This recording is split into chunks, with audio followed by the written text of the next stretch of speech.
জ্বালানি তেলের তীব্র সংকটে পণ্যের পরিবহন ব্যয় বাড়ছে। মাত্র 2 সপ্তাহের ব্যবধানে চট্টগ্রাম ঢাকা রুটে ট্রাক ও কাভার্ড ভ্যানের ভাড়া বেড়েছে অন্তত 75%। তেলের জন্য পাম্পে দীর্ঘ অপেক্ষা ও ট্রিপ সংখ্যা অর্ধেকে নেমে আসায় দিশেহারা চালক এবং মালিকরা, যার সরাসরি প্রভাব পড়েছে নিত্য প্রয়োজনীয় পণ্যের দাম ও রপ্তানি বাণিজ্যে। মোহাম্মদ ইয়াসিন গতকাল সকাল 9টা থেকে অপেক্ষা করছেন তেল নেওয়ার জন্য, কিন্তু 28 ঘন্টা পার হলেও এখনও লাইন ঠেলে যেতে পারেননি পাম্পের সামনে।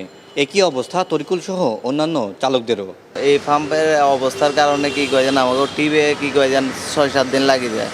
গতকাল দিনের 9টা বাজে আসছি, এখন আজকে দিনের 11টা বাজতেছে, এখনো তেল পাই নাই।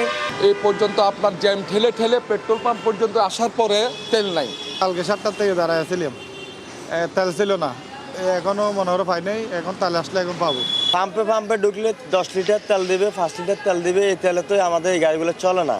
ঢাকা চট্টগ্রাম মহাসড়ক দেশের অর্থনীতির লাইফলাইন হিসেবে পরিচিত হলেও জ্বালানি সংকটে এখন অনেকটাই স্থবির। ফিলিং স্টেশনগুলোর সামনে চালকদের দীর্ঘ অপেক্ষাই এর কারণ। এর প্রভাবে পরিবহন ভাড়া 18 থেকে 20,000 থেকে বেড়ে দাঁড়িয়েছে 35,000 টাকায়।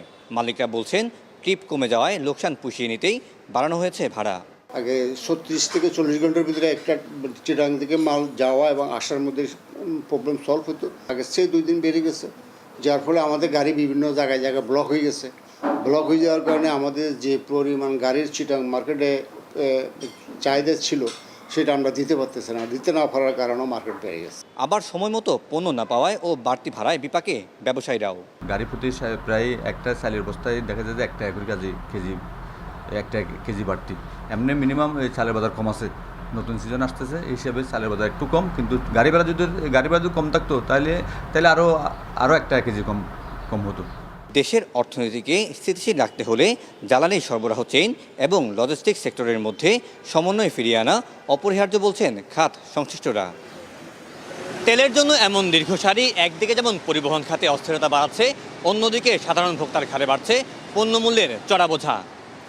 এই লজিস্টিক বিপর্যয় দ্রুত কাটাতে নিরবিচ্ছিন্ন জ্বালানি সরবরাহ নিশ্চিত করা এখন সময়ের দাবি। Syed Tamim Mahmud, star news, Chittagong.